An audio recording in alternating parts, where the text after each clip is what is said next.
Hey everybody, what's going on? How's everyone doing? My name is E. Robinson, I'm the lead ZBrush trainer, training manager, and artist at Maxon, and we're going to be doing some ZBrushing today. How's everyone doing? Hopefully good. What's up, Matt? Welcome in, welcome in. It's been a couple days. I've been traveling and doing some cool stuff. Teaching ZBrush across the world is always fun. Let's get some music going because it's something I definitely just love to hear. So let me see. Well, let's just put some metal on. See what we got. Very, very cool. What is up? Not much, man, not much. So today we're going to be making, actually, funny enough, a while ago, I'll actually see if I can pull up the art station of things and stuff. So a while ago, actually, I did a project where I made like an evil snowman. I want to say it's been a while.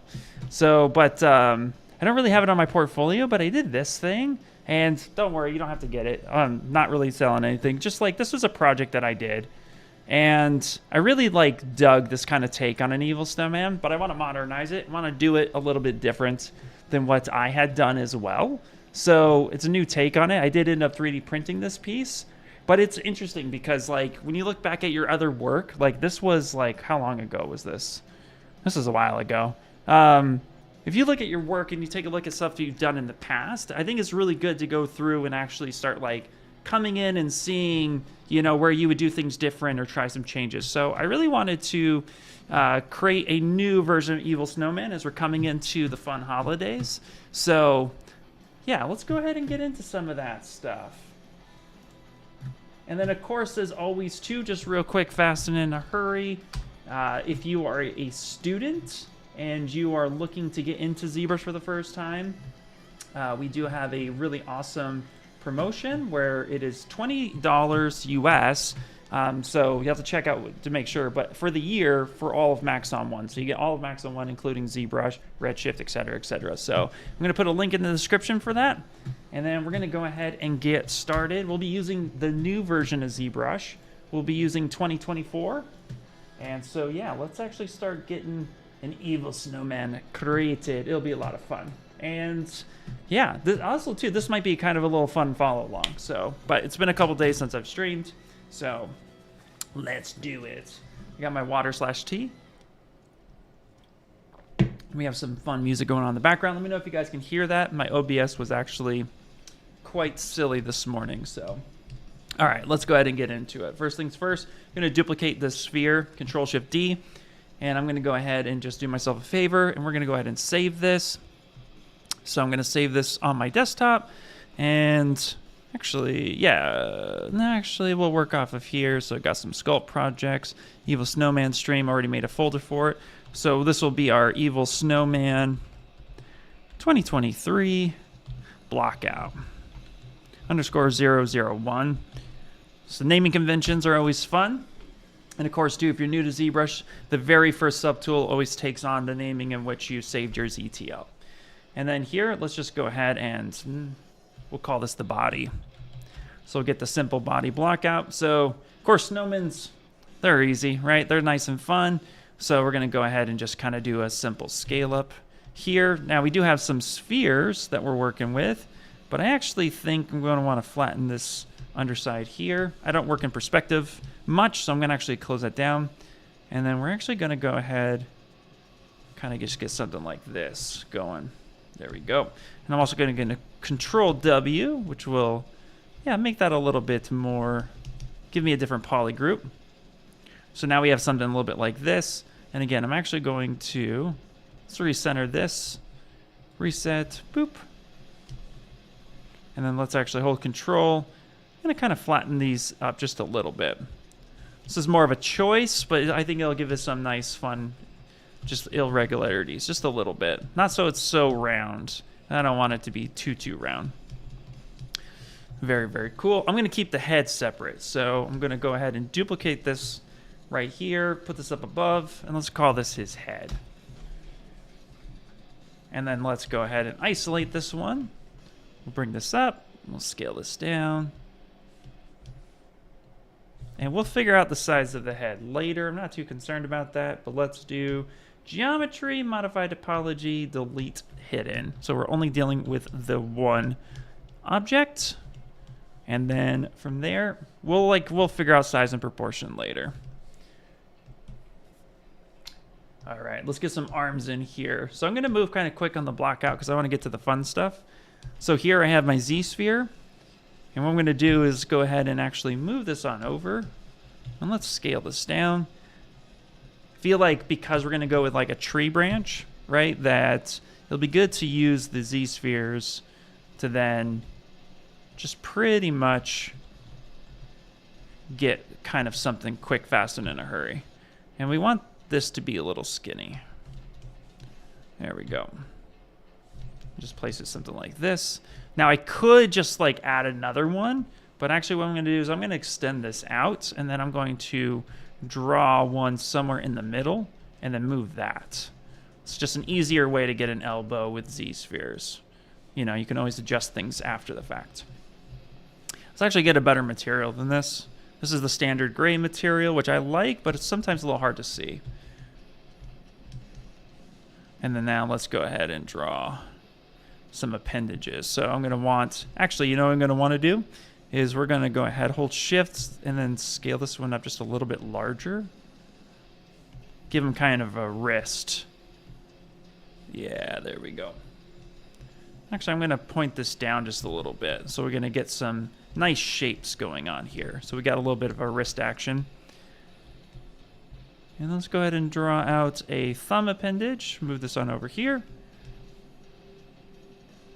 And then let's go ahead and draw out some fingies. There we go. Something like this. And now we're going to go ahead and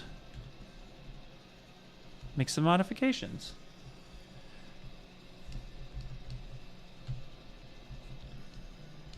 What's up, So Much 3D? How you doing? What's up, man? How's it going? What are we up to today? I'm assuming Krampus Snowman. We are doing an evil snowman for sure. Yep. We're going to be doing something kind of fun and wicked. Absolutely. And yeah, I'm going to be 3D printing it as well. So this might end up being my Christmas ornament. You never know. Yeah, we have to go with a creepy vibe. I was actually explaining earlier, just when I started the stream. So then like this project right here, I did this a while ago actually. So I did this project a while ago, and I'm always like looking at like my older work and seeing how I would come across and modify things. And this is kind of cool, but like I want to do something a little bit more, like I want to see how I would do it today. So I'm kind of keeping that in mind a little bit.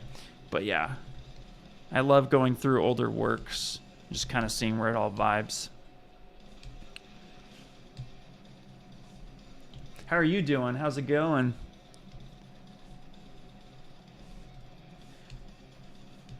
Okay, so same thing. Let's actually take this. We're going to move this down, and we're going to add in a knuckle. Yes. So I'm assuming these will be like, again, these will be more like tree branches almost. It's at least the way I'm going to kind of build it.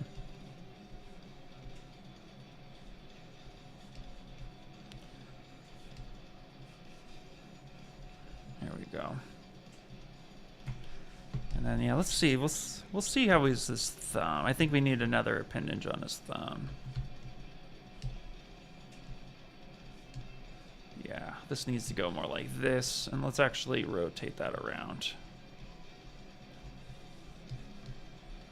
Yeah, something like that should be pretty wicked. That'll give us a pretty decent base, I think. So let's go ahead and actually come through here, and let's go adaptive skin. Let's just take a look. That's going to be DynaMesh, of course, at the gate, which should be fine for what we want to do. But now looking at this finger, actually, I want to make an adjustment here. Yeah, there we go. That's a little bit better. Finally, a creative stream. Yes, absolutely. I know it's been a little bit of time. Absolutely. Okay, so I think we'll keep it in DynaMesh. That's going to be totally fine. I'll up the resolution actually to 500. So it gives me something just a little bit more dense.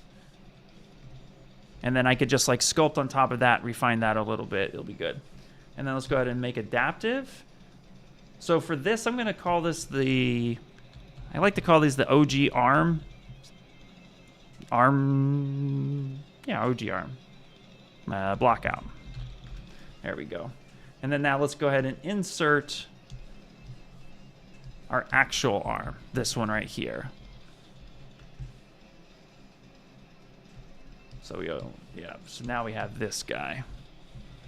Now we can work on this one. So let's go ahead and hide this.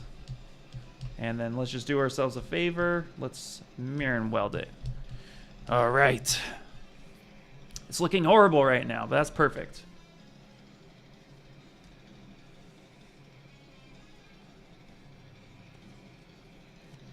Oh, hey, yeah. No, I thought we had it under music and art. Yeah. I'll have to take a look at it.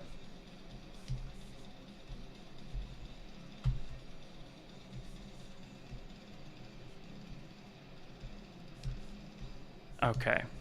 So we got something like this for now, which will be fine. I'm not going to worry about detailing it at all at the moment because we want to get the rest of him kind of blocked in and stuff like that. So we're going to go with a weird top hat. I think it'll be kind of fun. So let's call this his arms. And then let's go ahead and let's just get some sort of hat on him. And let's do this. Let's actually come here. Let's go to let's go to EdgeLoop and delete loops. And then I want cleaner topology than what I got right now. So I'm going to go ahead and I'm going to go to Polygroups, group by normals, which is totally fine. And then I'm going to load in one of my new favorite brushes that Henry Chervenka has built. I've dropped his stuff before. He has a nice mesh fusion brush. This makes my life a lot easier. So give me something a little bit more like this. There we go. Just a little bit more cleaner topology to work with. And then come back here, group by normals. And then let's actually go geometry and same thing, delete loops, get rid of the stuff we don't really need at the moment. Cool. That way I don't have any n-gons to worry about. Yeah. Hey, what's going on, Rafi? Hey, how's it going? This is Beto. I show how Polygroup from Paint works. Is this version 24? Because in 22.7 I can make polygroups, but in this one I can't. Polygroup from Paint. Do you mean the polygroup it from Paint? Is that what you're referring to? Yeah, related to art. No, yeah, it's related to art. No, you're good with your English. Don't worry, Dinzy. You're fine.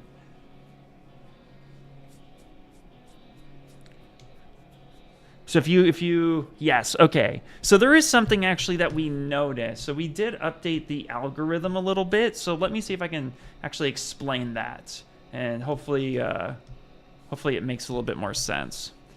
So okay. So polygroup it from Paint, and we are aware of some issues with it, by the way. Like we do have a team that is looking to improve this. So that is something that is always in conversation. But yeah, so let's go ahead and just kind of make this a grayish white color. So fill that object. Let's grab our paintbrush, and then let's just go true black. Okay, so there's one thing to kind of keep in mind when using this feature, and that is opacity, right? So the biggest problem with pen pressure sensitivity is that when you're drawing out, right, I press really hard, I press really soft, et cetera, et cetera.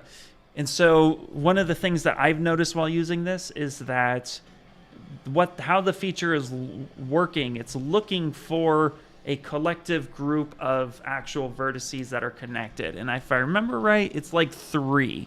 So a way to actually get polygroup it working well is actually to have a denser mesh than normal. And then turn off paint pressure so then you can have a really good clean line. Because with pen pressure sensitivity, ZBrush might actually start ignoring something that's faded like this versus something that's actually darker like this. And this is also, again, kind of soft because this is lower topology. So my recommendation for right now, again, we're having somebody always look at things, is to upres it a little bit so then you get some nice cleaner strokes. And then the other aspect, and I do this, I've been doing this since 2022 because I found that even in 2022, if it wasn't like a really nice sharp line, I didn't get the results I really wanted. In fact, I actually did a tutorial just before I joined Maxon covering this topic. And what I would do is I would go to my actual tablet and turn off pen pressure. So now I get this really nice solid stroke all the time. So then what I can do, right, is I'm always getting a clean, consistent line. So then, of course, with your lazy mouse, your lazy radius turned on, I now can come through and draw really consistent markings.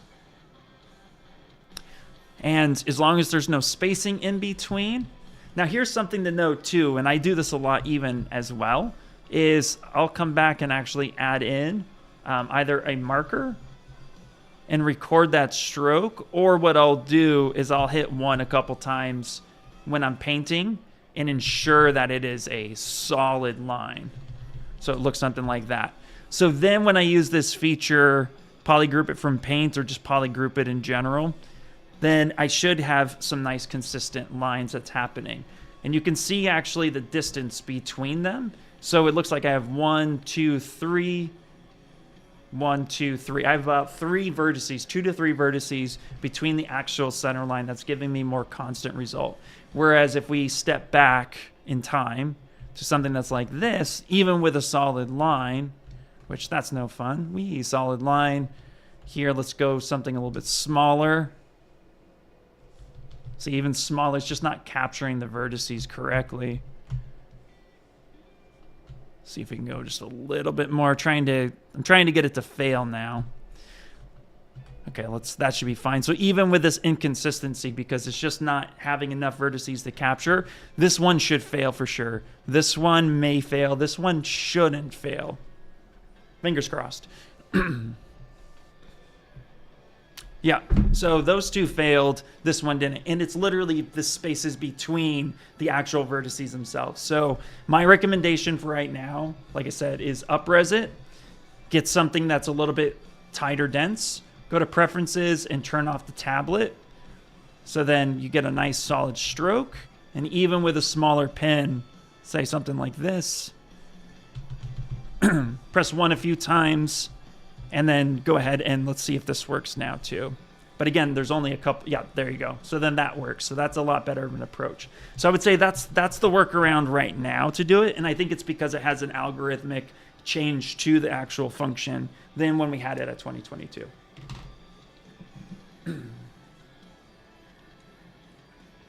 Oh, we'll get to the hat, Gurn. We'll get to the hat, buddy.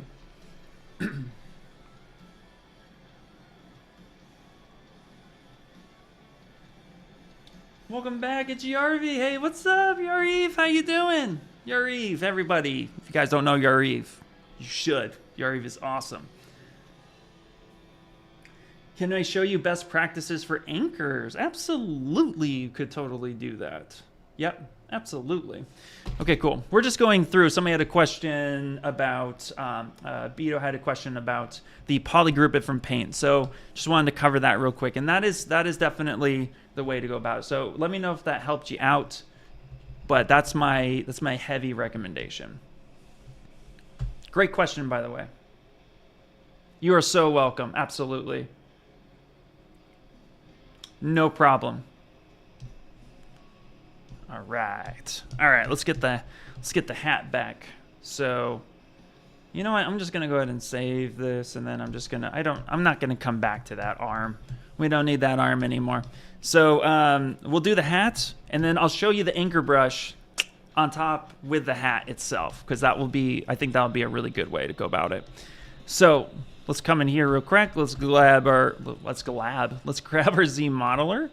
And let's insert, and let's get something like this. So I'm thinking what I'm going to end up doing ultimately is kind of have it more like, maybe have a little bit more of a tapered hat. So maybe more like something you'd see like the sorting hat from Harry Potter as an example. Let's actually just slide this one over. So we could slide our whole edge loop, say something like that.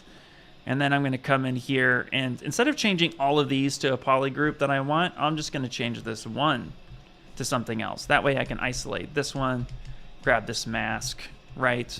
And then I can actually press and hold Control and drag up a new poly at that point. So I can have something like this. So there's a little bit more of a top hat original, right? But I'm thinking I'm going to want this to be maybe a little bit more pointed.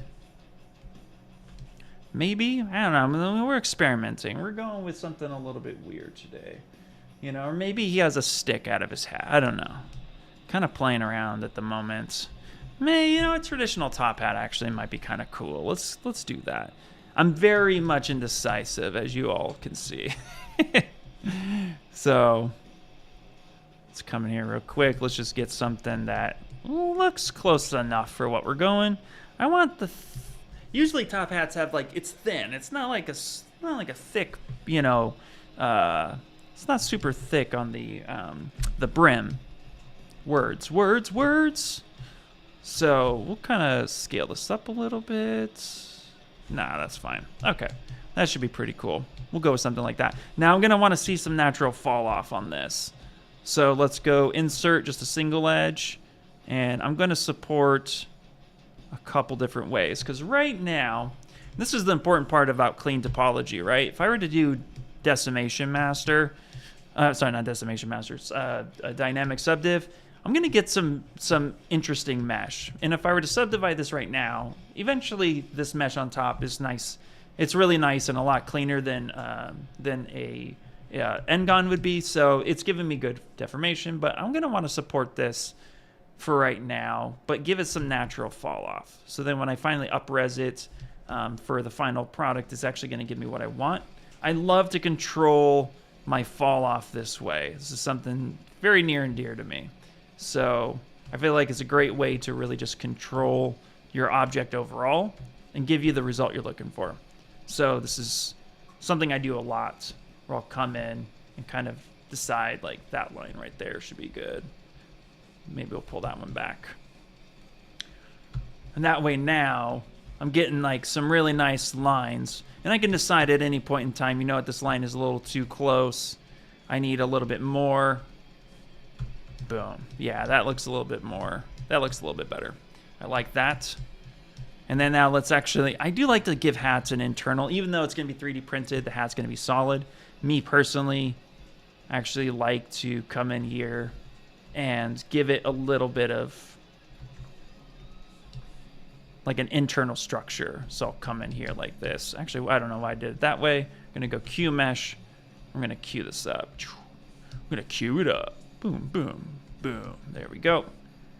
And then here, we're gonna go ahead insert. Not inset, insert. Nope, insert. Good job, Ian. Whee! There we go. Something a little bit more like this. And something like that. It gives me just a little bit more TLC.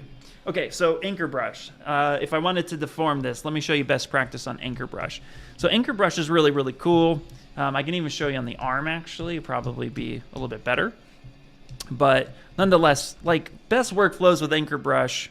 So if we grab that anchor brush, it's brand new in 2023, and it's even newer in 2024 as we've done some modifications to it.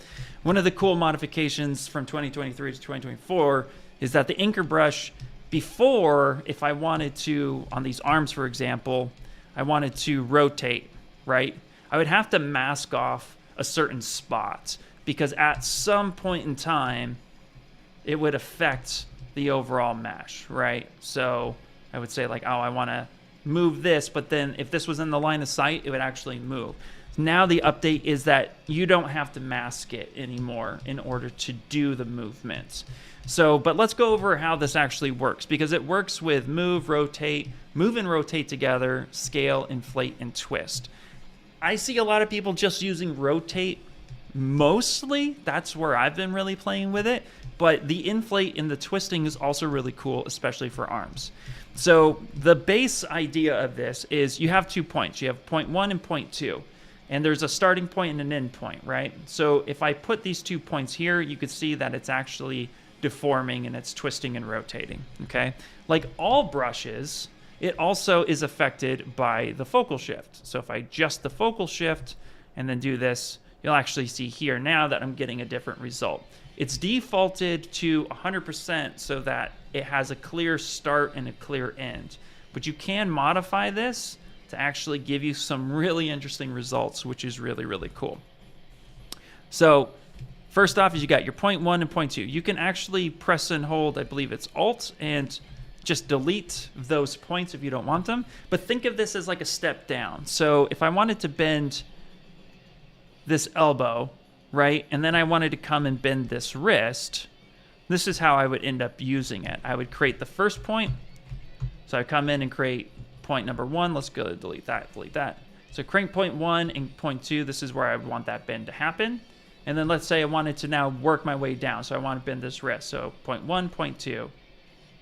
Now let's get into the fingers. Same thing. Point 1, point 2, right? I could start this, I could start bend, but you can see here that now if I want to continue the bend process, I'll just create a secondary, I'll just make another point. So I got point 1, point 2, I can bend this, and then I'll come down. Now this is my starting point, and this is the ending point.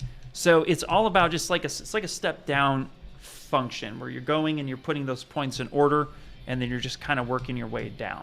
Think of it in that regard, which is really cool. Now, with this spacing, this is where the twist function comes in, because this twist function, what if I need to, you know, rotate the arm in and out, right? So I can decide, okay, I need to rotate the arm like this. Put that point there, grab there. Now I can rotate that arm in and out. Now notice I did have a weird thing happen where like I went to go grab this point and I hit next to it. If you create 2 points, that's your new rotation. So just gotta make sure to grab that, which I'm just working quickly, so that's what's happening. Just trying to use tablet back on. So that's kind of the main function of the anchor brush. So again, you can just create your 2 points. You can move those around. You can rotate them. Inflate is really cool because like if I want to scale something, like if I need to make this arm skinnier, I need to make this twig here. And then I want to create this point here. So let's deflate this guy. Let's create a new point. And I can start inflating or deflating. So it's just giving you some new control, which is really cool. Hopefully that's a good explanation. Hopefully that helped you.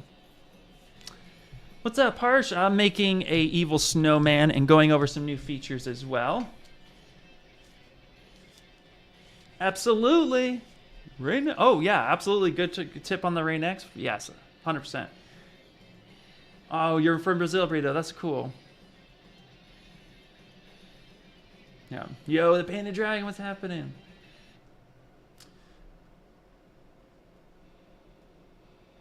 Is Anchor Brush significantly better than the ZSphere to make a rig method for posing? So I guess at the end of the day, it's really all in what you want to achieve. I personally still do a lot of posing with my gizmo, which leads me to we have a new gizmo or transpose. So we have in 2024, right? We have the ability now to come through here, and let's say I'm going to just grab the move brush for now, and I'm going to have this. And if I press and hold, what was it? So I'll give me 1 second as my brain resets for 5 minutes. There we go. So I have the ability to, in the original Gizmo Classic, right, which or the Transpose Classic, you have this function, right? You can start dragging and you could set that up and then it would mask, but then okay, now I need to move this here and then I need to bend it, right? Well, one of the cool things now with the new transpose is that I can start dragging this out, and then, how is it? If I hold shift? Now, where is it? Why is it not? Oh, why is this not snapping? Hold on 1 second.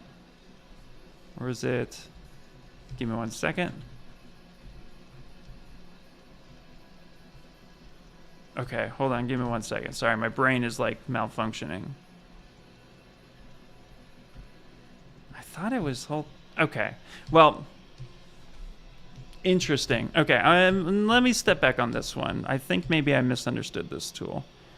The new transpose is supposed to snap to the center when I let go, and it's not doing that. So we'll go back to that one. We'll talk about that one later.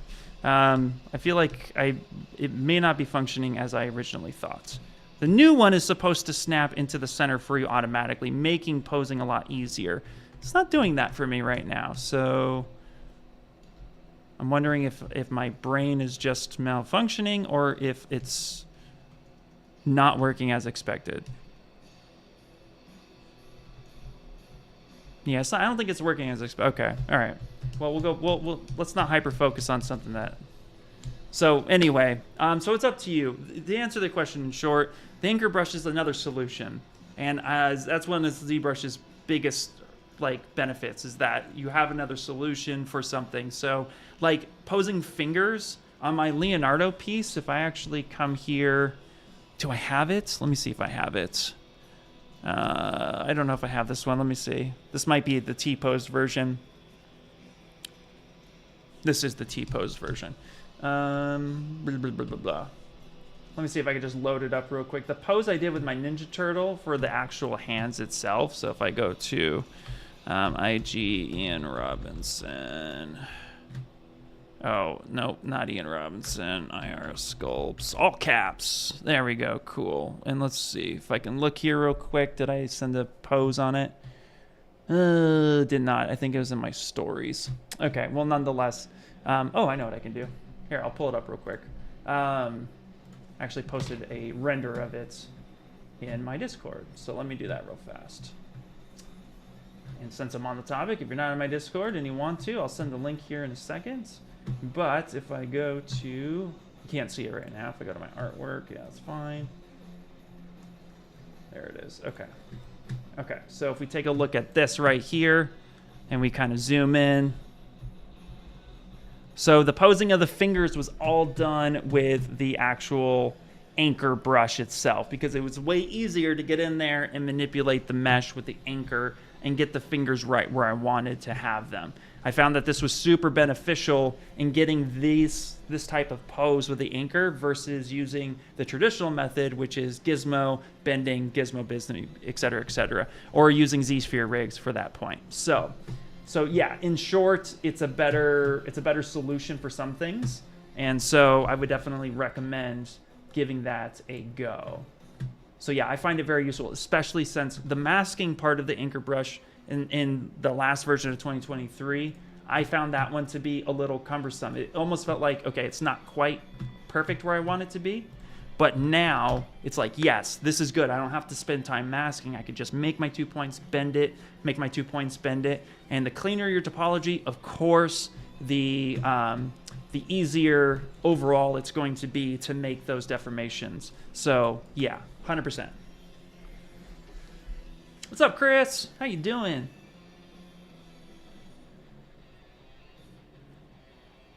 Okay, thanks, Yarif. Thanks, man. Yeah, thank you. Yeah, I'm almost done with that Ninja Turtle. I want to take him into Substance Painter next and get him all worked up. So, okay, let's move forward. So hopefully that answered the question with the anchor brush. But yeah, it's definitely a solid tool that I find to be very, very helpful. Okay. What we're going to do right now is going to move a little bit forward, and I want to create another edge loop, and I want specifically this one. And this is why I do this edge support loop down here, where this supports this, because this now gives me another free section. I actually want to have the band around the hat itself. So I'm going to go to Polygroup, grab this a couple times. Let's actually go Insert Multi-Mesh, keep Polygroups, and get a centerpiece in there. Yes. Okay, now we'll come through here, and let's QMesh. And we're going to do QMesh, but instead of just pulling this out, I'm going to press and hold Control, and I'm going to drag out this to be a separate piece. And let's actually put this whole thing, we'll call this the hat. My caps locks needs to come off. And then now I'm going to go ahead and split hidden, split hidden, and then this will be the hat band. Perfect. Love how my brain works. Awesome. Oh, thank you guys. Thank you. Ian, which render engine or which render software do you use mostly? Any in favor in particular? Dude, that's a great question. And I have actually a few depending on what it is you want to overall come across. For me personally, I've been using Redshift a lot more, and it's honestly like not a Maxon plug. It's just straight up I've been using it a lot more because it's a very powerful render engine. And I almost think I'm going to go out on a limb and say it's underrated because it's actually quite good. One of its specialty is realistic lighting. And I've actually updated my Conker's Bad Fur Day scene on my Instagram to actually showcase. Here, actually, let me show you that work too because it was so awesome. This is my Discord. I did drop a link in the... I did drop a link so you can see we have tons of people, artists coming through. But check this out. So this was Redshift. If you guys remember this piece from like a couple years ago, I decided to re-render this and create something just a little bit different. And I really love the way it looks. Now, I've used Keyshot, Marmoset Toolbag, Unreal Engine. I've used Arnold, and I've even used Blender. At the end of the day, I think the render engine, this is probably one of my favorite render engines so far. I think it's super popular. I haven't used Octane, but I've heard people who are really excited with Octane. So, I mean, but I would say ultimately, especially if you already have Maxon 1, Redshift is amazing, and we've added it into ZBrush. But it's something I've been using a lot because I find it's very strong for what it can do. But again, if you're going for games, then you're going to want a realistic render, not a real-time render engine. You're going to want something that can showcase it can be in a video game, and then that's where like Unreal Engine really comes in play, which is why I also used other products like Marmoset Toolbag. So at the end of the day, wherever your product is going to go, if you're going for games, then maybe try to put it into Unreal. But if you're going for like 3D printing, if you're going for overall beauty shots, compositions, etc., then definitely encourage you guys to try Redshift because it's actually a lot of fun. So, and that's what I've been using a lot more lately, and I've really been enjoying the process. Especially since I've been lighting things on fire with Pyro. I'm not gonna lie, it's actually been really good. All right, there we go. Got that band in there. That will work for now.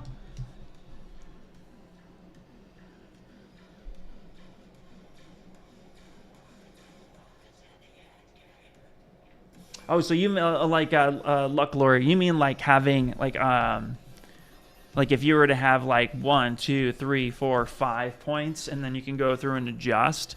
That's an interesting idea. That's cool. Yeah, right now we have the 2 points. Okay. Let's do this. Let's start carving in his face. And actually, let me delete this sphere real quick. Let's go to macro, and let's go to append eyes. What I love about this, let's actually turn on local symmetry and scale this down. What I love about this is it already has the toy material on there. So, and now we can start carving in. And I'm actually going to get a softer brush for this. There we go. We're gonna start carving in some interesting perspectives here. I have DynaMesh turned on, but let's actually ramp it up just a little bit. So it's at 64, which is a little low. So let's go 128. There we go. That'll be good. And I'm going to be looking at details, so I actually want to see. Let's actually turn the hat off for a second. I want to get like a little bit of draft on him. Let's push that eye back. There is not a bridge to Marmoset like there is to Keyshot. Not an official bridge that I'm aware of, no. But there is a bridge into Unreal, and that is through our Cineware. So that is actually, if you guys have not seen that, that's actually really beneficial. It's really cool. Because we have a thing called Cineware for Unreal Engine. And what it does is it allows you to actually take your models, throw them in like C4D, and then move it into Unreal. And it's in supporting that pipeline to get things in place a lot quicker. Okay, let's move that up. But no, not to Marmoset. Okay, his eyes are a little too big, so let's scale these down. So let's come back here. Let's get the smaller eyes for evil. Wah.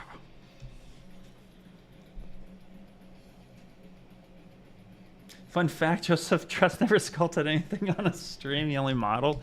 He did model a lot. Yeah, he was definitely more of a modeler.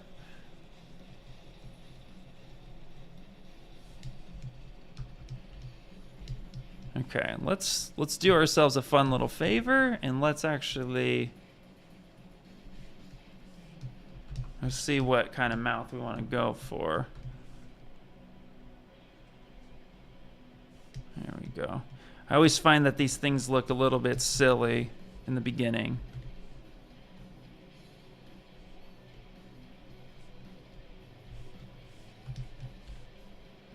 He's so happy right now.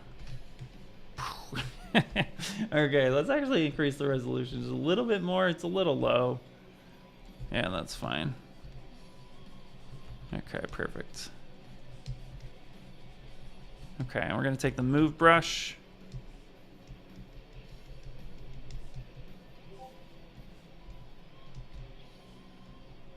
He looks a little happy, but we're going to fix that soon enough. Don't be so happy, Mr. Snowman. We're going to murder you. Okay, actually, and here's something that's kind of cool. I actually think I want to kind of go make it a little skull-like, too. So let's give him some cheekbones here, right? Let's actually, like, maybe narrow in this just a little bit. So maybe we'll, like, push this in so it looks a little bit more like this. Maybe we'll pull that down. And maybe, this is a little risky for a biscuit, but maybe here we'll like, just want to start with the nose, or where a nose would be. Like if it was a skull underneath.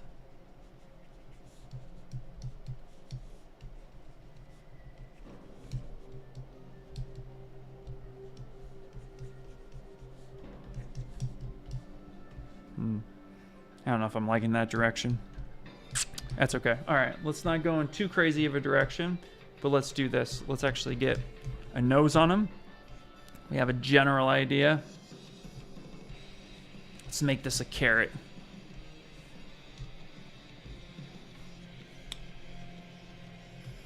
Edge loop, delete loops. Thank you for your answer, Ian. I was asking because I need a good render software for 3D printing figures for a showcase, basically. So far I've done in ZBrush, then Photoshop. Nice. That's a great workflow, Captain Vector. That's a super great workflow.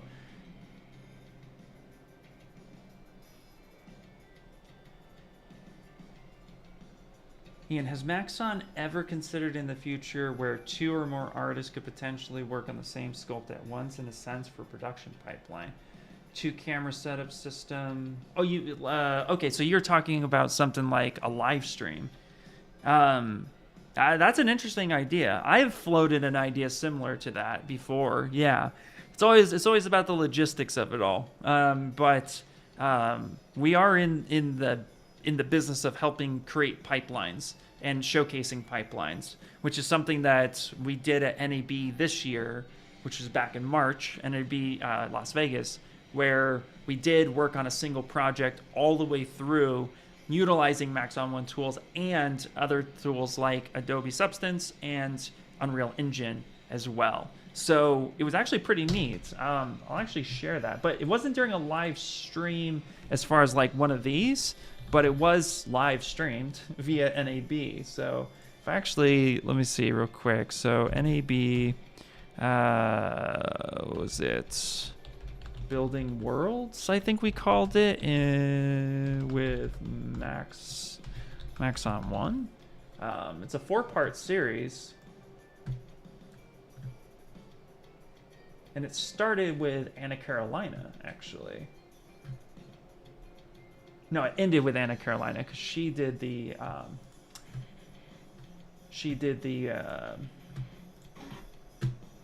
final bit. So let me share both of that.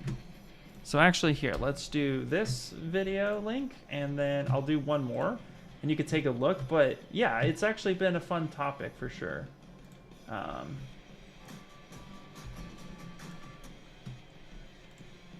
So here, I'll share some of those resources. Yeah, absolutely. You hear Snowman's favorite food is chili? Yeah, I'm interested in the new note. 100%, yeah. And that's the thing. I'm going to be, oh, that didn't send? Come on, send it. I'm going to be actually rendering this through the pipeline. I'm actually going to be taking this through the pieces. So it'll be a lot of fun. So if you guys have any interest in seeing the overall process of how this will go, let me know. All right, look at that. Simple little fun nose. Simple little fun nose. Here we go. And we're gonna go multiple, and we're gonna add in some points. So, and this is where the anchor brush could really come into play, right? So I can literally take the anchor brush, say rotate, right? And I can be like, you know what? I'm gonna rotate this down like this, and I'm gonna maybe rotate here a little bit more. And maybe I'll like tilt it up just a little bit. Why is that doing that? Why is that doing that? Don't do that. I want here to here. What are you don't. What are you doing? Why is it not working? Okay, well, we're gonna move on. We're gonna move on. I'm gonna put that there, and we're just gonna do we're just gonna do my favorite. I love this thing. Yeah,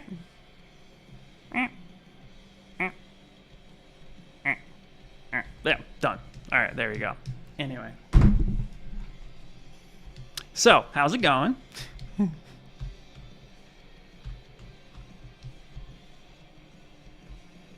All right, so let's add in some edge loops here. And again, clean topology, right? If I put this, then you're gonna get this this little pointy thing. I don't know, no one wants that. So again, blah blah blah blah. Let's come over here. Let's actually use. Let's go polygroups, group by normals, perfect, awesome.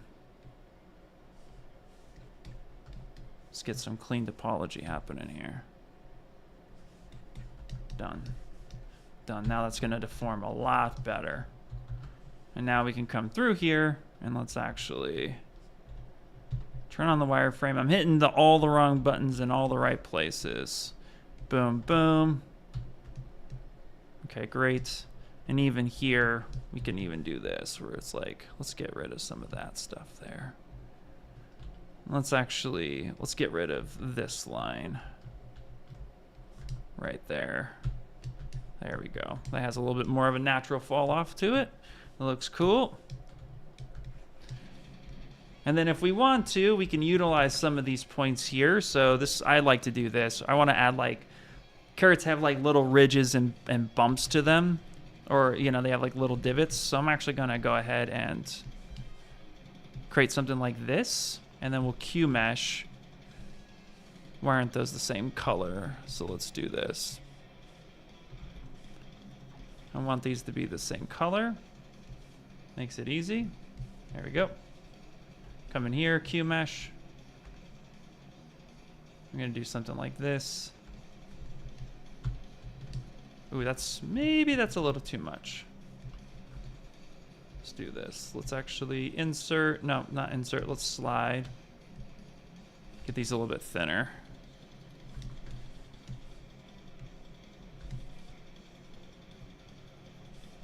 we go. A little variation never hurt anyone. Just push that in. There. That looks a little bit more like I want it to look. There we go. Got a carrot. Got a carrot for a nose.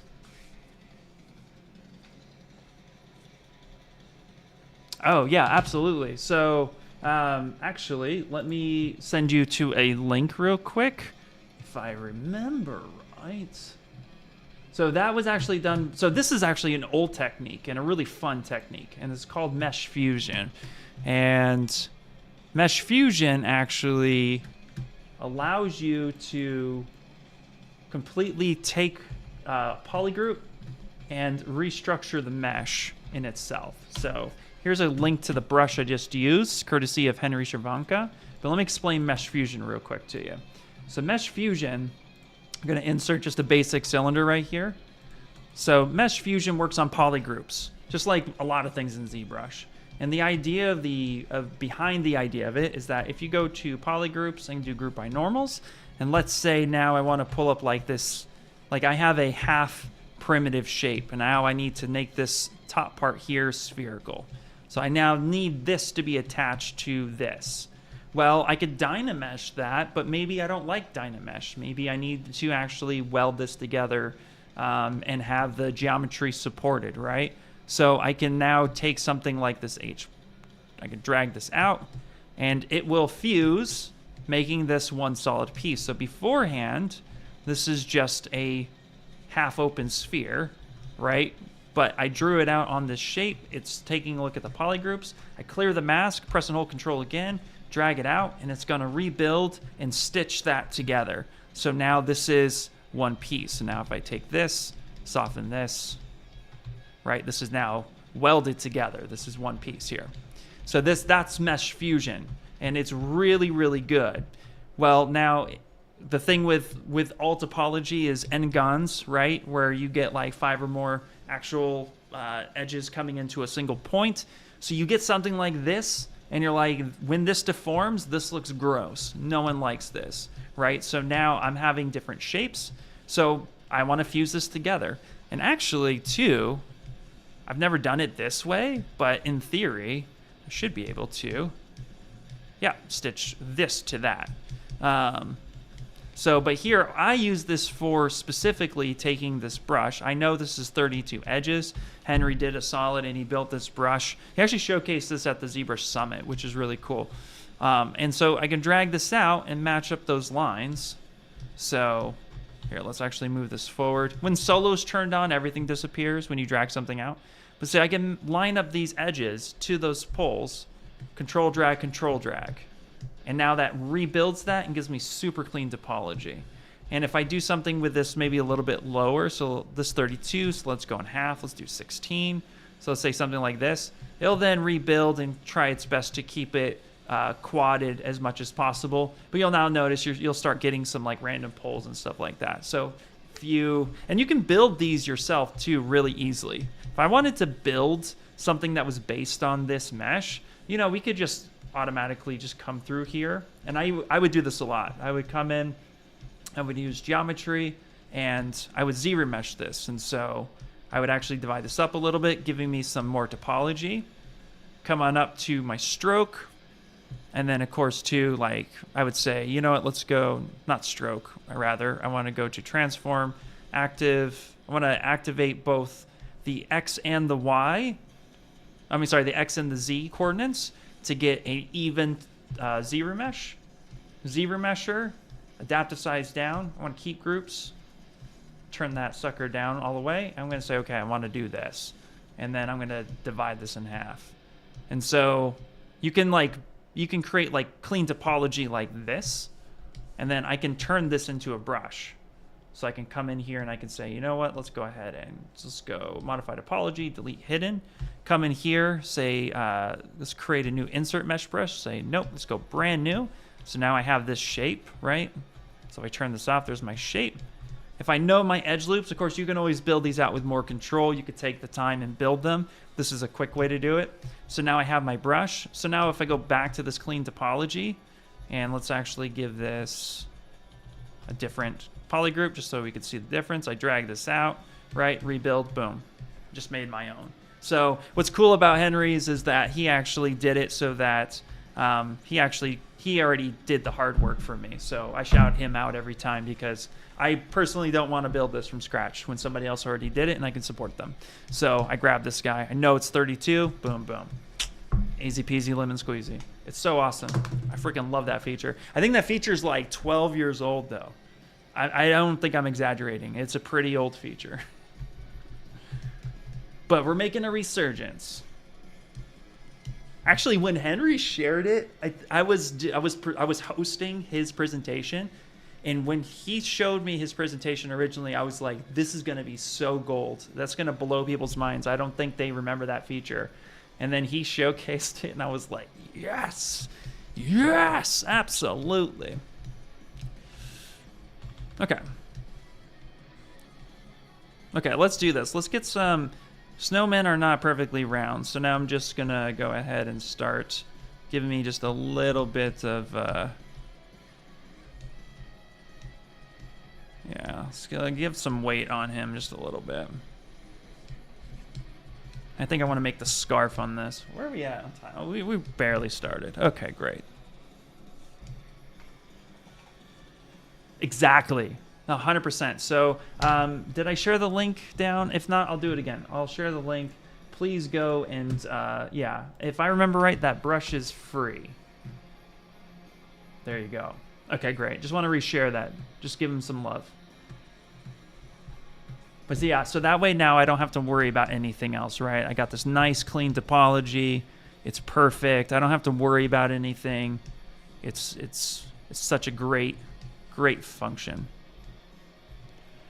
And actually, you know what? Before I do anything else, I want to add some volume to this, so I'm going to do it this way. So let's do this.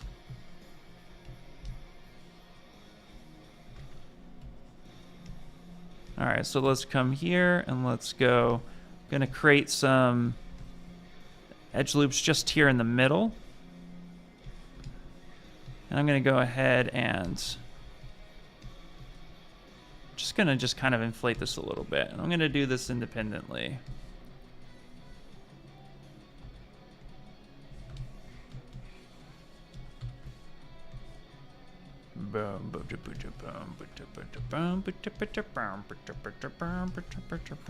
Yeah, it gives it a little bit more flow to it.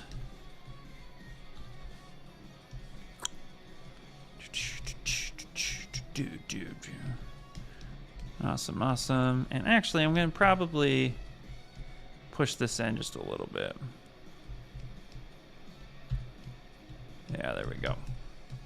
Let's give it just a little bit of volume on there. Nothing too crazy. Okay.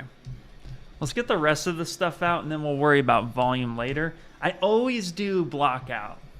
So I never worry about volume until I get everything on the page. Especially since it's, at the end of the day, it's like, you know, especially with real anatomy, everything about you that blocks out is always going to be super crucial to each other. So the length of your arms, your legs, all that good stuff. So when you see me sculpt, I definitely just kind of worry about like just getting the main things in there first, getting the overall feel, and then we start the critique process shortly after. So that's what we're going to be working on next, because I do agree, actually. I think the head is a little too big right now. Great call out. So let's go here to insert. And now I'm just going to, we're going to cheat this a little bit. So he needs a scarf. So I'm actually going to go ahead and we're just going to worry about getting something pretty simple and just pretty clean. So let's go here. Let's grab this. Then let's come in here, modify topology, delete hidden. Let's go edge loops. Let's delete those edge loops. Let's get this down. So then we have just this single shape. I'll go back. There we go. We'll get like this base wrap around.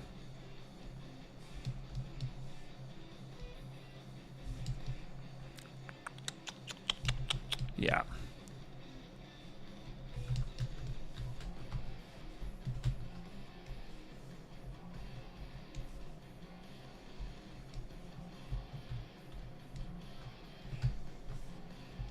just gonna grab this stuff here, and yeah, let's shrink this down. Let's go. Whoa, what happened? Ooh, what happened? Yari, was that what you were talking about?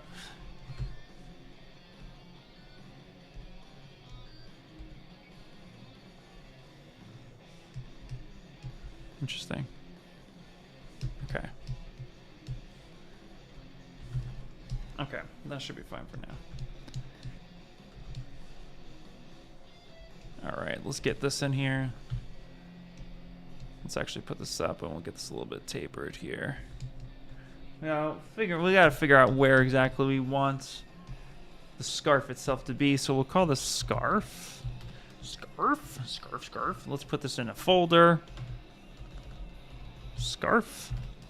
Bada bing, bada boom. Let's go. And then from here, we're just gonna go ahead and actually, you know what? Instead of having that do that, let's actually do this. I think here I want to put an edge loop in the center. Yes, like that. I think I heard Yoda. You think you're yes? I don't know. I do weird sounds, guys. I do weird sounds. I figured that's why half of you show up. Okay, let's actually grab the CurveSnapFlat. Yes, there we go. Is that the one I want? Is that the one I want? Or curve flat? Why is that such a huge... There we go.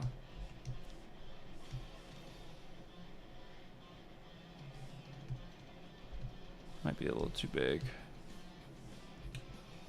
I got some Snowman reference on the side, so if you see me looking on over, that's what's happening.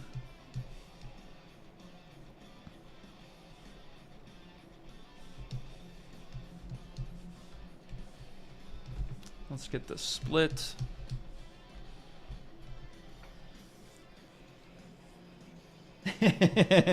Exactly.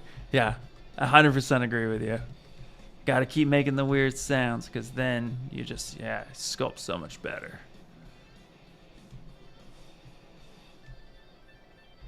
I always make the weird sounds. I love it.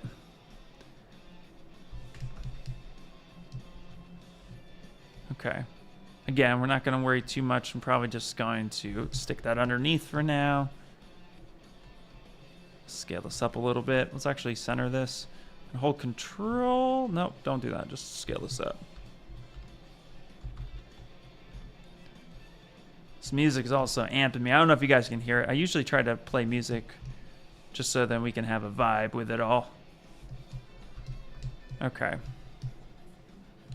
It's a very ugly snowman right now, but I'm okay with everything about him. Actually, you know what? Okay, so here's the thing. I did this curve, and I don't like it. So I'm going to delete this. I'm going to show you why I don't like it. I want full control of it, and I don't have that.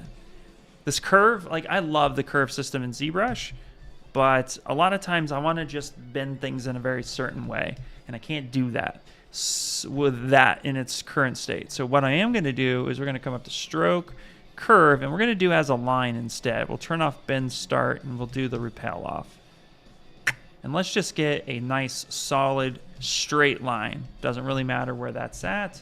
Again, we're going to do a split hidden. Come in here, and now let's actually add in just a single edge loop right in the middle, which will be perfect. We don't want creasing, so let's actually turn off all creasing. And then here, let's see, let's put this kind of in the middle. There we go. Yeah, that should be good. So now we can turn on something like Bend Curve, right? And I can really bend this how I want. So that's what we're going to end up doing. So for right now, let's do this. Let's actually put this kind of off over here. We'll squeeze this in just a little bit. We'll make like a knot and stuff like that in a little bit. Maybe we'll wrap that around. So let's just get it somewhere in the vicinity of what it should be. And scarves usually have two things, but again, what's fun is I like to do this. I like to do a temporary bend, so I could come underneath and actually bend this here, and I just have this flared out. Right, add some more topology here, so you can add in an extra level. So do something like this, and then let's twist it just a little bit, like that. Great. And just get the general idea. Again, we're in the blockout phase, so next week we'll see about finishing it up. So we'll get something like this. And then I'm going to go ahead, and this is the cool part. So I have this Gizmo Bend Deformer turned on. And for those of you who don't know, at any point in time, you could just hit reset. If you make a mistake, you could just go through and Control-Z that. If I Control-Shift-D duplicate this exact thing the way it is right now, then this is actually going to go ahead and give me a second version. And I'll place this. As long as I don't deform the mesh, I'll just kind of place this where I think it should go. Just get a general idea of it, right? Say so, yeah, something like that. And now I can modify this. It still keeps my bend. So now I'll keep this going, which is nice. Let autosave kick in. Thank you, autosave.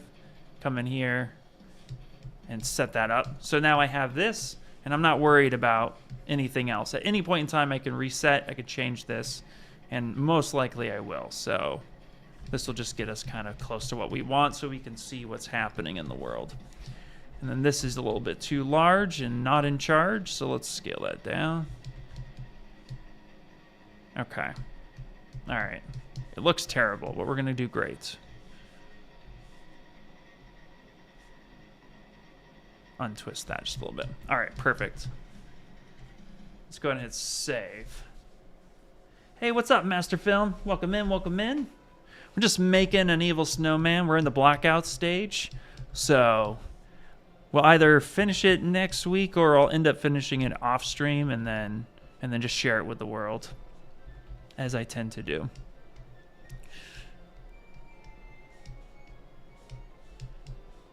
Okay. I want to actually lean into this face a lot because this face is not good. And I want to get his expression. So let's start adding in some components that will make this turn out to be a lot better. We'll make some spiky teeth here in a second because he needs to have spiky teeth. It's mandatory.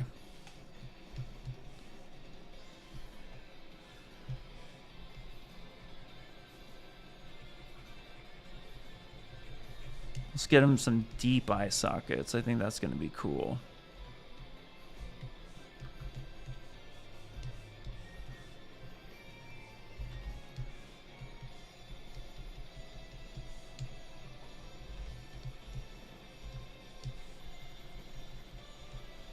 There we go. There we go.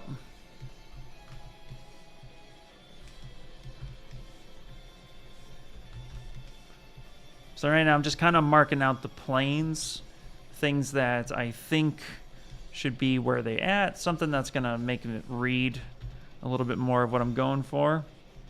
He's going to have dark eyes, but I almost want to give him some semi-realistic eyelids. Okay, so my topology is really low right now. This is really low. I could tell because it's starting to fight. It's bunching up in ways that I don't like it. So this is a good indicator for me that I should probably upres this a bit more. That's usually how I go about telling if I need to upres something. Let's actually get his eyes a little bit more in place. And eyes usually kind of point just like outwards just a little bit. They're not super straight on. That tends to look a little weird. Your head is roundish and it has like a draft to it. So eyes aren't just going straight. So a lot of times if you do straight, it could look like they're boss-eyed a little bit, like cross-eyed. Totally just did the thing where I was thinking of IT Crowd. But anyway, yeah, so they can look a little weird if they're not pointed out just a bit. So point those eyes outward just a little bit. But let's take this. So I need to change the topology a bit. So I'm going to come in here. I'm going to upres this even more. There we go. So now we can start really starting to get some more shape to this. And I'm actually going to switch to alpha 18. And I almost think his eyes should be smaller.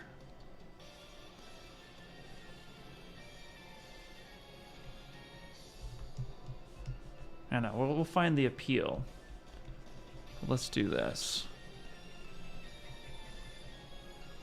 So almost approach this like a skull, and then we'll like take some more shape to that.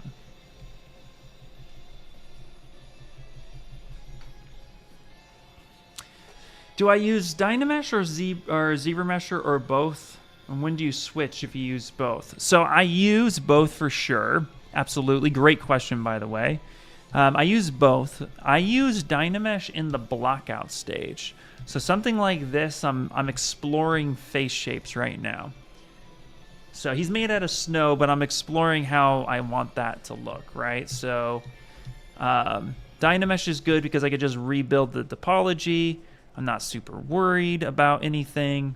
It's just kind of exploring at the moment. But when I find something I like and I'm ready to move into actual, like, I found the forms and now I'm ready to really support the primaries and start moving into secondaries, that's when ZRemesher comes into play for me. Because then I can get cleaner topology that's usable, and it just becomes a lot easier overall.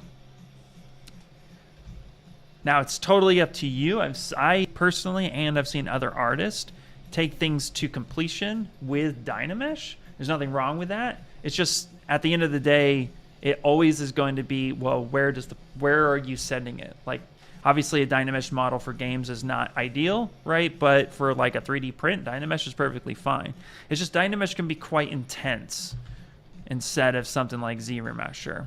But DynaMesh is also created to make a watertight mesh, which becomes easier ultimately to work with when you're just blocking stuff out, which is why it was so popular for so long. Now, Sculptors Pro has kind of come into the scene and made the process even that much better. So, but I've used them all, and I still prefer DynaMesh. It's how I think, it's how I sculpt. So it's my flavor.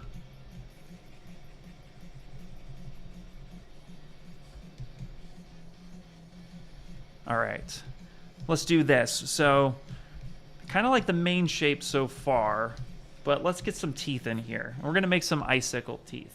I'll show you how to make something like really, really cool here in a second. Here, so let's do this. Let's actually come in here and let's grab a base cylinder. And actually, before we do that, let's just come over here. Let's just put him, I like to put him over here. That way you could just work on the one thing. Hey, do you know, this is not an anatomy video, but I wanted to use the opportunity to ask you how you study anatomy and sculpting, because I feel like I'm not doing it right as I'm a beginner. Dude, Sheriff, that's a great, fantastic question. Like, that is, anatomy is very much a life journey, especially as you're getting into it from the first time. Yeah, it can feel overwhelming. If you're in ZBrush, I'll tell you right now, one of your best friends is always going to be studying Eckershay's. Now, there is a great resource called Anatomy for Sculptors. I personally swear by it. It's one of my favorite books. It is probably the best investment into your art that you can provide, because it helps you see not only the anatomy of how you as an artist should be really looking at it, but then also, too, it really showcases it in its primary forms, like basic shapes. But you have a Eckershay in ZBrush at launch. When you open up ZBrush and you come up here to the light box, open up Tool, and Ryan Kingsland has an Eckershay that he's allowed us to have ship. And if you take a look at it, it's a full female Eckershay. Now, what's cool about this is that he has a whole skeleton structure, but not only that, it actually has the names of the main muscle groups that he uses. So here, you can come through and say like, okay, well, what is this? And it's like, well, that's a deltoid. What is this? Okay, that's a bicep. What is this?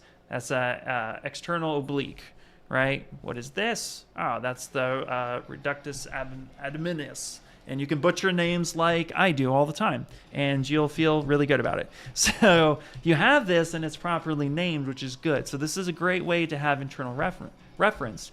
And to really even just go on this a little bit further, there's not a lot of difference between male and female anatomy. There are differences, mostly in bone structure, but as far as everything else, if you take a look at all the anatomy itself, the muscles specifically, you'll find that, you know, it's not that different. So you can really get a good sense of how it's actually laid out, and you can turn a female écrochet into a male écrochet and vice versa. So it's just all about having that reference. Study reference, have it in front of you, always refer back to it all the time. It's going to be really beneficial for you. And after a while, you'll start repetitively going through the process, which then will solid it into your long-term memory. And then you'll start recognizing things. Like you'll know the elbow placement and why that lines up here in the waist, right? You'll look at things and be like, hey, I didn't realize that, you know, the eyes, it's 5 across. 5 human eyes across makes the width of your head. You'll understand the apex at the very top right here, that your head actually is not, if you look at this, it's not straight up and down, right? It's actually angled a little bit. These are things you'll just start to notice. It has an angle to it. Same thing here with the jawline. And you notice too where the center line of the ear matches up. So you'll actually really start to recognize that, look, like the length of the back of the neck is near identical to the front. Like it's things like that. You'll just start recognizing this over time. So study the écrochet that ships with ZBrush, but also to like just be in it all the time. Eventually it'll become more knowledge, and then you'll have pieces that look a lot like this, and it'll just help you push to the next level. And also too, there's actually ways of doing it. Like if you study traditional sculpting at all, even just watch it, you'll actually see that, you know, and I actually took a class by John Brown for traditional sculpting. And what was really cool about it was he really nailed it home. When you're building up the human body or anything that looks like the human body, it's an engineer. You're modeling. You're engineering something. So there are rules that you want to follow. And it's, you know, it's perfectly normal to take references, you know, have an orthos and just follow that orthos all the way through, block it out. And then when you're removing clay, you're sculpting. So it's modeling, sculpting. It's that back and forth. So all of that translates to actual, from traditional to digital and vice versa. So it's really just really good knowledge. So just be in it a lot. I secretly joke that I'm becoming a doctor because I'm just honestly like always looking at anatomy anytime I can. And when I see it up on Instagram, like I follow Anatomy for Sculptors, I take the time, I just watch it. And then I practice it. My biggest weakness right now in sculpting is, you know, I take a long time to find a peel in the face. It's something that, you know, a peel is like something that looks good, and why does it look good? Those are things you want to focus on. So for me, it takes me a little bit longer to find the facial, the face and the way I want it to look. But the more I practice, like I'm still practicing and head blockouts and stuff to get better at it. It's the only way you'll end up ultimately getting better, right? So those are just things to kind of recognize. And yeah, it's just a matter of time and practice. I don't know why I started with a cylinder on this one. I actually wanted to start from a sphere on this one. This is actually something that... Here, let's extend this out. Say accept.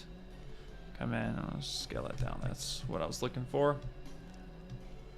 So hopefully that was helpful. But yeah, that's a great question, and everybody in this room is probably on something with anatomy that's being struggled. So yes, you can use anchor points with Transpose Master. Absolutely. You'll just want to make sure you watch your forms and make sure that things don't start colliding. Sculptors is one of your favorite features? Yeah, absolutely. No, Sculptors is amazing, 100%. I freaking love it. Okay, let's come through here, and I'm actually going to go ahead and start just kind of shaping up this tooth a little bit. So I'm just creating some, just like a rough shape here. And then I kind of want this to be icicle-y, so we're going to grab, just use the knife curve, and we're just coming through now. And I'm going to utilize the trim. I'm almost going to treat this kind of like a rock. So I'm going to end up creating some of these rough forms. And then I'm also going to use H-polish. Kind of come through here and give me just a little bit of interesting shapes. And using that,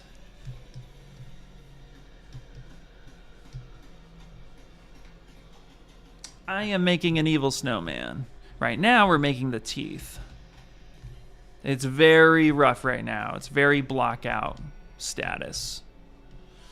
Very much block out status. All right, let's grab the move brush. And let's actually come up here to brush, curve, not edit curve. I don't want to edit the curve. I just want AccuCurve. Boop, turn that bad boy on. Beautiful. I want to make this a little bit more of a point. There we go.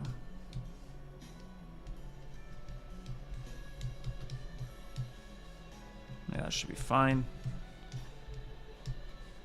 It's going to be a placeholder anyway, so let's just, again, when I block out, this is something I do a lot. I just kind of go through and start getting everything on the surface the way I want it to be. I find that once you get everything else kind of built in there, it's going to look relatively close to what you want it to be. All right, let's go and clear this out. So you'll see me do things like this, where I'll go like this. I'll go temp teeth.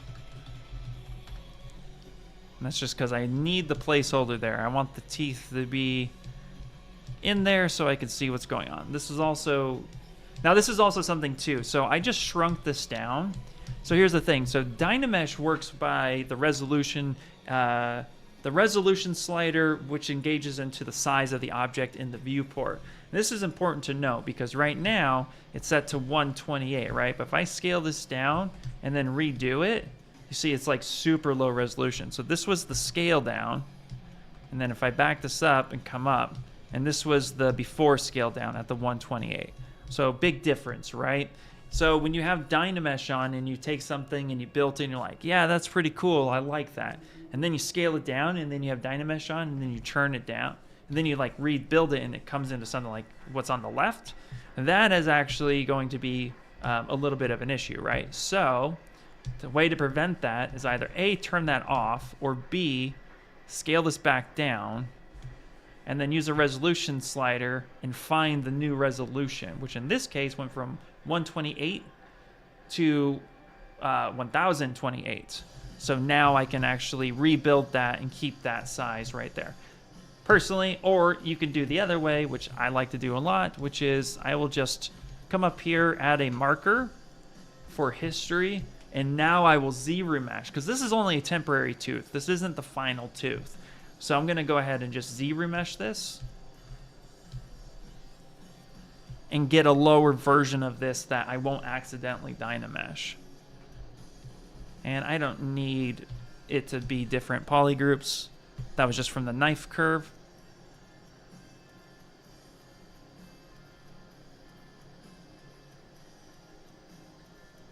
I asked because every now and then I got the situation like yours on the screen where I have my model and the new one comes up and it kind of spawns from my original one and I can't edit it. I don't know why this happens, but it looks like you just right now. Oh yeah, absolutely. So what that is, that's actually called stamp mode. So that's actually based on ZBrush's 2.5D. So what to, well here, one second, let me finish this real quick. Let me actually come in here, go to subtool, and then let me just project my history details back on. Yeah, perfect, great, wonderful. Okay, now it's good. Okay, so yeah, so 2.5D, ZBrush's 2.5D system. So that's the way ZBrush was originally built. It was painting with depth, and so that's what you're experiencing right now. So in order to do that, when you're sculpting, if you hit Shift and S, as in, you know, Susan, S, that's going to create a secondary one. And you could do this a bunch of times. Whee! Okay. And now they're all up here, and you're like, yeah, I can't edit any of these. This is not helpful to me. Well, that's okay, because Control-N, N for Nancy, clears it all. So Control plus N will clear that all. Where that's beneficial, though, is if you wanted to create alphas. You could create an alpha from that. So you could say, like, you know, I want to create an alpha with all these guys. So I'm going to go ahead and actually, I'm going to get out of edit mode, because this is the cool part. I'm going to get out of edit mode, and I'm going to drag in a ton of these. Yes, like that. Okay, great. Now you can actually edit these. In the simple brush system right here, you actually do have the ability to paint. Like you get to do that. So you can create all this stuff and you can paint it, and then you can come up here to alpha and say, hey, grab doc, and now look, I got my weird alpha, which is kind of cool. And then I can just clear this. Control-N clears the canvas. And then I just come up here and I grab that thing, hit T for edit, and now I'm in edit mode, right? Which allows me to do all the sculpting. So that's where it is. So long explanation, Shift S, that will go ahead and stamp it. Control N will clear it out. But now you know there's more function to that.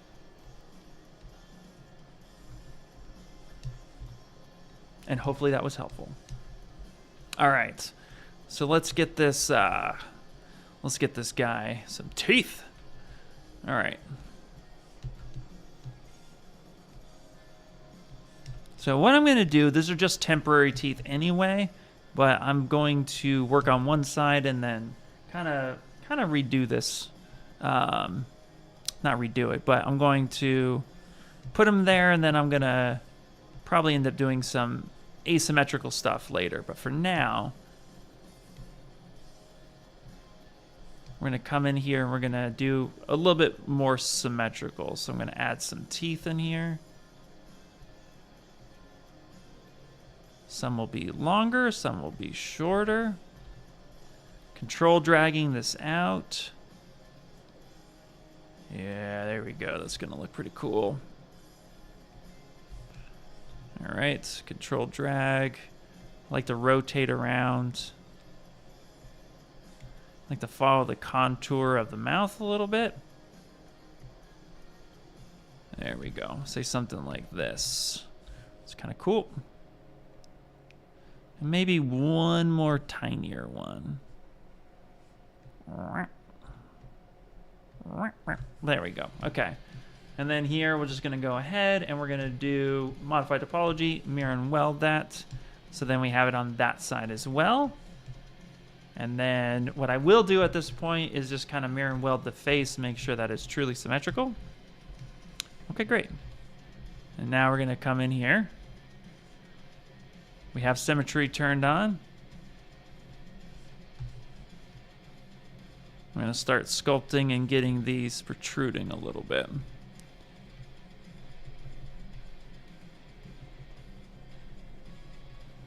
There we go.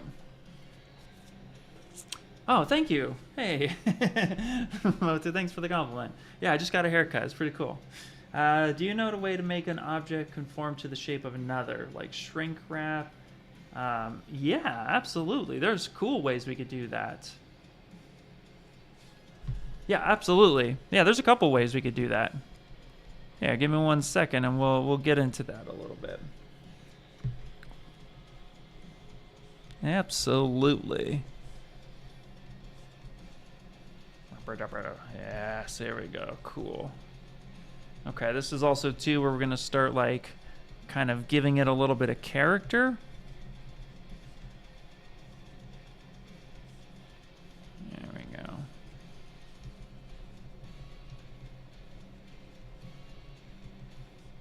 You know, ultimately, I actually might make this my Christmas ornament.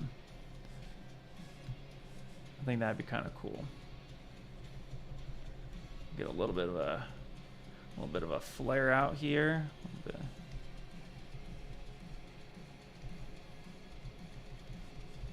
we go. All right, starting to look a little interesting. Okay, cool. All right, yeah, so conforming to the mesh. There's quite a ways to do this, actually. You struggled with that for a long time. Oh yeah, thank you so much. You saved me hours of work and I actually learned something new. Absolutely. Yeah, greetings from Poland, by the way. Greetings. Hey, welcome. Thank you. Really enjoyed the stream. Awesome. That's great.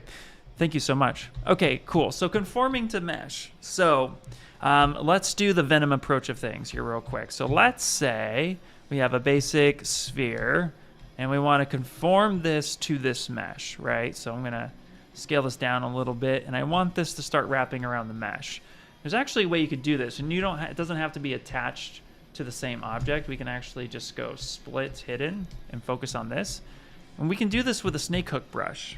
The SnakeHook brush is really fun. So if you're sculpting and you wanted to conform to that, right, you can actually press and hold Alt. So if I'm just dragging through, it's just going to go ahead and just ignore that. But if I press and hold Alt and I start dragging, it's actually recognizing the underlining mesh that is happening here. So if I use something like DynaMesh, and I go DynaMesh here, and I say boom, DynaMesh, and then I drag this out, press and hold Alt, I'm dragging through, it's going to go ahead and really conform to that. And this is actually really bad resolution, so let's scale that up. DynaMesh, there you go. So again, pressing and holding Alt here, I'm just dragging in. It doesn't matter if I drag down, it's going to respect that. So this is the SnakeHook approach to mesh conforming and just allowing it to recognize what's happening. Now ZBrush kind of does this natively too. I don't know what I just made on his chest. Let's good job, Ian. ZBrush kind of does this naturally. So if we go back to his eye for a second and we go, you know, delete whatever that atrocity is. So here, if I take his eye, right, and let's actually just turn the color off for a second. So if I were to, you know, hide this eye for a second, you can see here there's a pocket. And this pocket was created because ZBrush said, okay, as I was building up underneath his eyeball, so I'm going to work right here. I'm building up. It's recognizing that there's something in the way. So if I were to hide his eye now, so where that eye is, Alt-Tap, come in here, hide that, Alt-Tap here. Look, it's actually conforming to it. So it does it naturally a little bit more. But now let's talk about like wrapping for a little bit, right? So if we were to want something to conform to the mesh and kind of wrap around, then we have the dynamic system, which is pretty cool. So the dynamic system, and actually let me take his eyes all the way to the top and let's hit save real fast because I'm about ready to break my project. I do it all the time. So if we come here, insert, and we say, you know what, let's give him, let's put a tarp over his head because, you know, why not? So let's grab a plane 3D and then let's go ahead and actually come up here. And this will be the simple version, then I'll show you an advanced version. So if I scale this up here, right, the dynamic system, if I pop this up, which is right up here at the top, turn this on, this is ZBrush's answer to cloth. So if we look at this, we have a button called collision volume. Now, in short, if I were to just hit run simulation, it's going to ignore everything in the scene. It doesn't really care, but I do have floor collision turned on. It did recognize there's a floor, so eventually it stopped. Boop, let's just Control Z that. But here, what I can do is say, you know what? I actually want to turn on collision. And when I do that, as long as you have two or more objects in the scene that are not connected on the same subtool, so you have two different subtools, then it's going to say, yep, collision volume will turn on. And then there's an inflate, which will allow you to see how much it's going to conform from one to another.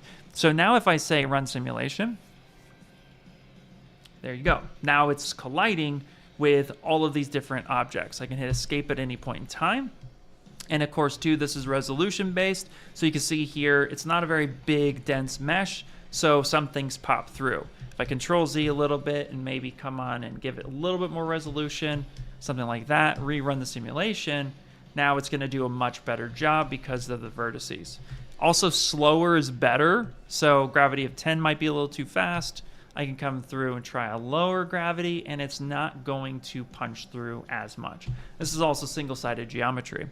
So once collision volume is engaged, now think of this. We can do this manually. We actually have transpose cloth. So then I can come through and start conforming this and giving me that cloth look. And I can also have self-collision turned on, which under dynamics is right here. So I can say self-collision. So now if I come back a little bit and say self collision of 4, which is like really, really like the best. If I crump this up like a piece of paper, right, it's going to recognize the collision within itself. So it has the ability to take a look at that. Now, if we run that simulation, it's going to go through, and now it's going to count not just the model, but also its own geometry and how it's colliding with everything. And it's going to do the best job that it can to go through that. So that's another way that you can get objects to conform, i.e. actually, I think I might have this project here, so I can load up a project to give you an even more elaborate example of this. So if I come over here, where's my Demogorgon piece? This was a while ago. And then I have another example, don't you worry. So let's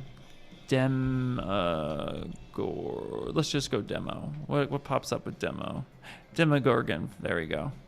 Like, I knew that would come up. So if I take something like this, for example, and this was did this earlier this year. There you go. Some grossness happening for you. Okay, so I did this, and this right here, this barrel that I made. Okay, so I wanted this to look like he was stepping on it. So I actually made the barrel, turned on dynamics, and then with that move gizmo, I literally like ran it into his foot. I just had, I had him, and then where's his body? There's his body. So all I did was I came through here and I said, okay, you know what? I'm going to want to run this into his foot. So let me rotate this around. So I'll set this over here. Now, I will tell you real quick that one thing you want to make sure is that higher topology is not going to be your best friend. So you want to have low topology when you use dynamics, but you can have subdivisions.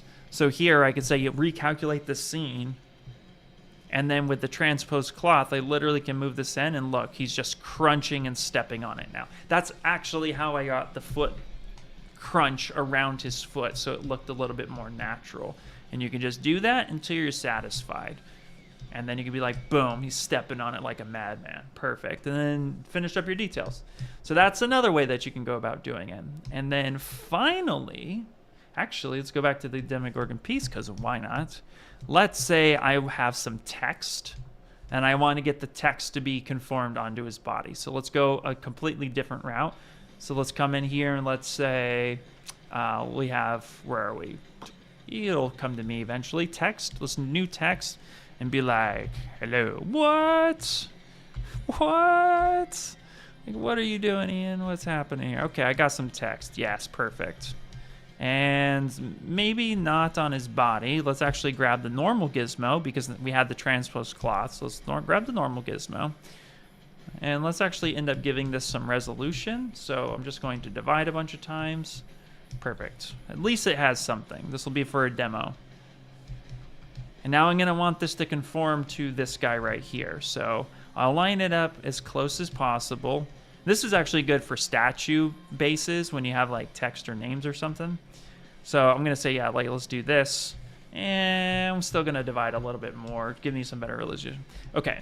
Now I have what's called MatchMaker right here. What MatchMaker does is notice how straight this text is right now. So if I do this and I come in here and I pull this down, you'll notice it's trying to conform to it. Now, why did it do that? It probably did that because of my history state. So let me actually come back, undo that. Come in here. Yeah, it was my history state. So this was straight before. Now with my MatchMaker, I come in here, I'll actually pull that up. And now look, it's trying to conform to that as much as possible. So then this actually kind of wraps and feels and looks a little bit more. And you can do this a few times. So you can wrap this over and be like, yeah, that's actually warping and connecting to that. So of course you always want to have like a good straight on angle for this, because it's taking into account Z depth, if I remember right. And so here it's going to then just kind of create that form and get you that shape on top of that. So now you got something like this. So MatchMaker, B for brush, M, and then I believe it's M for the hotkey shortcut. It's in the main brush palette. So the topological brush is the bug that you are speaking of is actually well known at the moment, and so we're working on a fix for that. So I've been in ZBrush for 9 years. I've been working for ZBrush for almost 2. So I came on right around the time that the Maxon merger had happened. So before that, I worked at Funko, and before that, I worked at companies like Coach.com and did a lot of freelance for both toys and also for games. You're absolutely welcome, Grant. Well, thanks for being there. Just hit the like button, guys. If you hit the like button for me and just comment and be like, thanks so much, that's all that matters. So cheers, brother. Cheers. So yeah, absolutely. So there you go. So yeah, there's a bunch of ways for actually deforming and getting stuff on there. I'm now looking at this Demogorgon and I almost want to do it again. I see things that I don't like. I know all of you can relate to that. Like, I see things and I don't like it. One thing at a time. Don't get distracted, Ian. So, all right, good stuff. Okay, we are running out of time. This is how usually my streams go. Usually I love to come in here. I love taking questions. I'm the lead ZBrush trainer here at Maxon, and I'm also an artist, and it's also which is one of those things that I love to do. So I don't always get to finish my projects out the gate, but we're gonna work on them a little bit more. So if you guys want, here, let me send you my Discord invite one more time, and then you guys can follow me there as well. You guys can come in and definitely be a lot of this. So it's a cool character. How many polygons are needed for 3D printing? Polygons doesn't matter. What I would say is you don't want to go extreme. You don't want a massive amount of vertices. Like I think a million vertices is the most I've thrown at a slicer. If it won't load, then it's no good. But as far as like the actual topology structure, as far as like the integrity of it, as long as it's watertight, it should be good to go. But it doesn't really matter. It's just you don't want to be throwing like 5 million, vertice subtools at a slicer. If the slicer can't handle it, then it's just not going to. So really the answer is you're slicer dependent. I personally use Lychee Slicer, and Lychee Slicer handles topology quite well. I've thrown in, like I said, about 1 million on each object. That's quite intensive. It doesn't even need to get that high. Like I would say my average topology count is about 250,000 to 500,000 vertices, depending on the amount of detail that I'll be printing. So something like that should be fun. Okay, let's do this real quick. Let's get some buttons on him. I'm gonna pull up the clothing, and let's just get like some symbol. I'm gonna just go here. We're gonna get a button just for now. I'm probably gonna make it Cole because that's more accurate. But for meow, this will just like at least be like we did a thing, guys. We did a thing, and that's what matters. This is what I do a lot. Okay, great. Well, at least it's starting to look like a thing. Those will eventually be coals, and we'll place that into there. So, and I'm going to keep that separate, actually. So I'm going to grab this. I'm actually going to put this, we'll call this a body folder, and then let's split hidden. And then we'll have something like that. So this is really, really rough, but I'm really excited about it because that's how everything starts. Everything starts with the Valley of the Suck, as my old teacher Shane Olson would say. So definitely don't worry about it if it's looking kind of gross. I used to be the person who's like, you got to have an expert model in like less than 2 hours. That's just not how I work. I know some artists who can like sketch pretty wickedly fast, but for me, like, I'm not a concept artist, so I like to take my time and just play around. But, cheers to those who can. But I usually stay pretty rough, pretty loose, pretty for a while, actually. It's okay.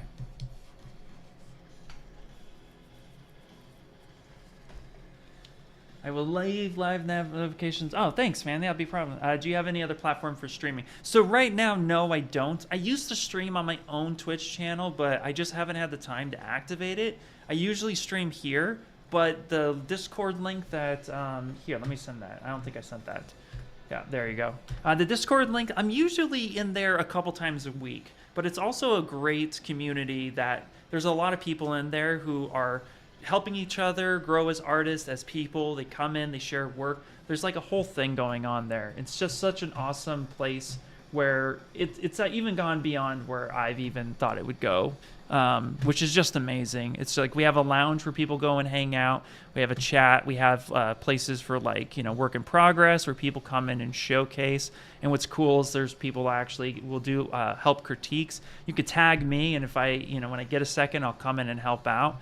Like showcase your artwork, we even have jokes and stuff like that. So I post a lot of stuff in here, and so more than welcome to come in. We're all obviously feeling snowman-y right now. So yeah, it's just a great fun place to be. So you can catch me in there a lot, which is kind of where I'm at lately. But eventually I want to get back into streaming a little bit more beyond work, just because I love it, but it's just time for me. I travel a lot for work, which is so much fun, but also it's like, yeah, sometimes that can be a little, a little much, where there's just, I don't have too much time. So why did I grow his hat? Let's go here a little bit. Okay, I'm gonna rock his hat back just a little bit. No, let's just leave it straight for now. We'll figure this out. So, but cool. Just join. Absolutely. Thanks for joining. That'd be awesome. Love to see you in there.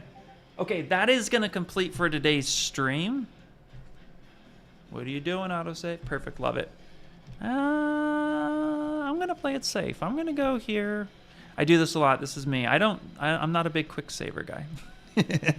Okay, let's go here. Let's do... Oh, also, do I have screensaver on? Yeah, screensaver is pretty cool if you like leave your computer on a lot. I like to turn... Oh, whoops. What did I do? Oh, I hit the restore button. Good job, Ian. That's okay. I always use default. There's nothing worth. There we go. I just needed to do this, and I needed to go store. Beautiful. Okay. Well, thank you all for hanging out with me. It's been great. So we got a very rough block out, but I'm going to continue this, and then yeah, I usually stream on Wednesdays, so if you guys like this, leave the notifications on. We are going to be having some special streams coming up where we're going to be showcasing some cool stuff within ZBrush really soon, so more information on the dates for that. And as always, thank you guys so much. It's been super awesome, and I'll see you guys next week. Bad Mr. Frosty, absolutely. All right, everybody, I'll talk to you guys later. Bye, bye, bye, bye.